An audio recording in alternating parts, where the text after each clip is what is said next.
Hello everyone, welcome to Mr. Lee's Math Class Videos. I'm Mr. Lee. We're picking up, finishing off section 8.4, which is on compound interest. We've seen the difference between charging interest multiple times a year and how it affects the value and how to find the future value in a compound interest scenario. So now more likely, you'd like to know how much you need to deposit now to have an amount in the future.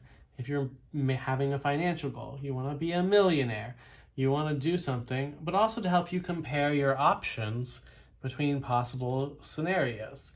Just like you can shop around to figure out the best deal on a car, you can also shop around to see who's going to give you the best rate to deposit your money, because you would like to pick, the cheapest car, all things being equal, but also the one that produces the most money. So we'll look at some scenarios where that might come into play. If you get a question like how much should be deposited into an account accruing interest semi-annually at 5% interest to reach the goal of having $100,000 in the account 20 years from now, they're telling you many things. First off, they're telling you your future value, your future goal is to have $100,000 into the account. You're going to wait 20 years. Semi-annually means twice a year, so your N is 2 in that equation, and a 5% interest rate tells you that R is 0.05. I'm going to write down the formula over here for compound interest solved for the principal. The principal is A divided by, in parentheses, 1 plus R over N to the NT. And again, your whole denominator should be in an extra set of parentheses just to be safe, to make sure that you don't cause any issues. But as long as you have A, R, N, and T, this is doable.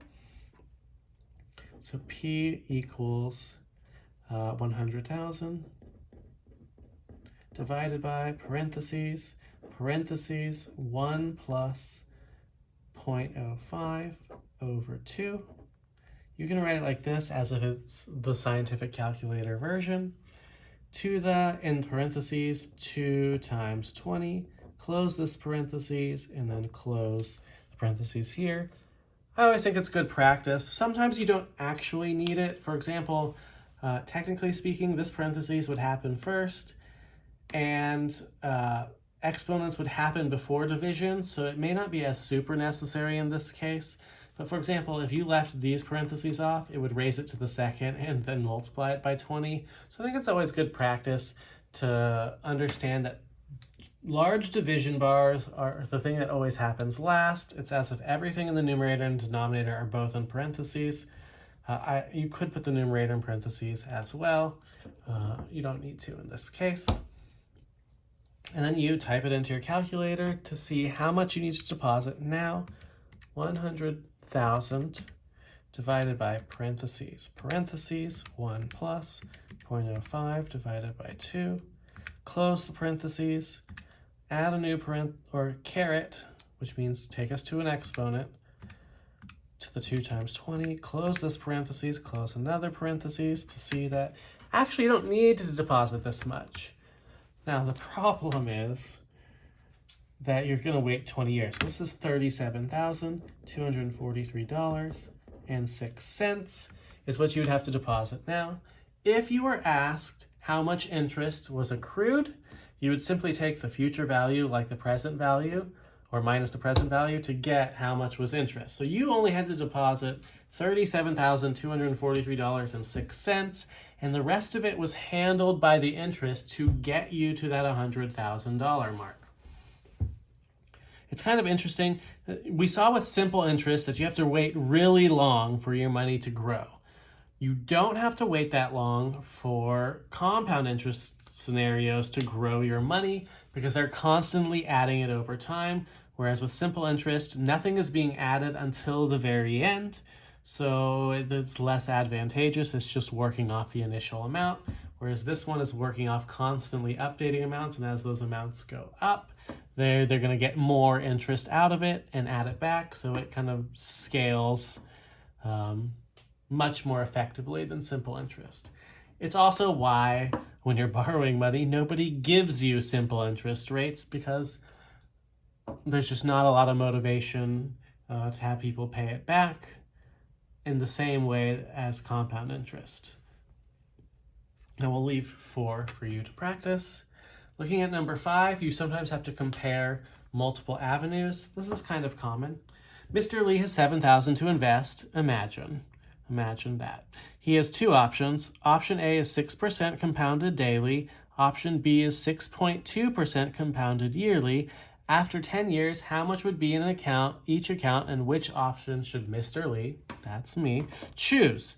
As a preface, Mr. Lee likes money, so Mr. Lee is going to choose the amount that has the most in it. But otherwise, there are a few things that are fixed. We know that I'm investing $7,000, and we know we're waiting 10 years. So in both cases, which we'll draw a line, both of them, principal is $7,000 and T is 10.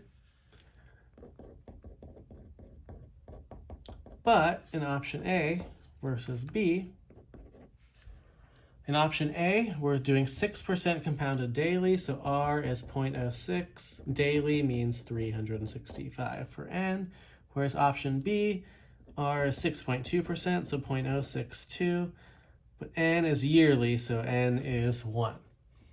So really, this is an interesting way to determine this rate is slightly lower, so this one should grow more money, but is doing this multiple times and constantly adding it going to make this more effective? We're about to find out. But we'll calculate the A's in both situations, the future values, and see which is the best option.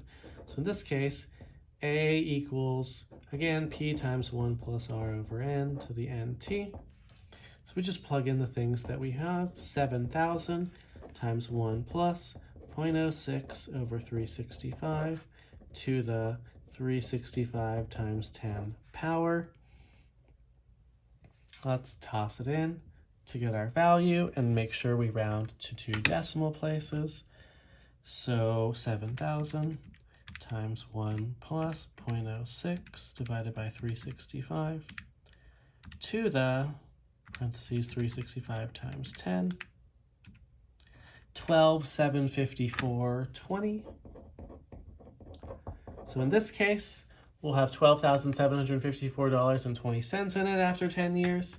But what about the other case, which uses the same formula? It's 7,000 times 1 plus 0.06, now divided by 1, and then to then the parentheses 1 times 10 power. So you would think that doing interest that often should help you get more money. Let's see if that's more valuable than a higher interest rate, even a barely higher interest rate. 1 plus 0.06 divided by 1 to the 1 times 10. 12,535.93.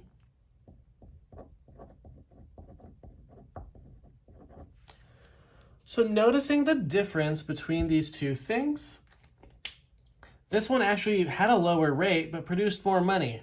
That's because this doing it 365 times a year is going to be slightly more effective. But you recognize charging interest every day for 10 years, that's 3,650 days worth of charging interest versus just 10 times of charging interest, only got me $220-ish over the entirety of 10 years. So it obviously doesn't make a massive difference, but it does still make a difference.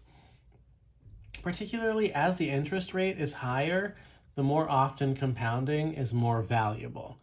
Higher interest rate, though, is just better all the time. But that's really all this is about. Obviously, he wants to choose option A, he being me. Mr. Lee wants option A because he likes money. And that's really the only types of questions you would see in this section. So that's all for this video.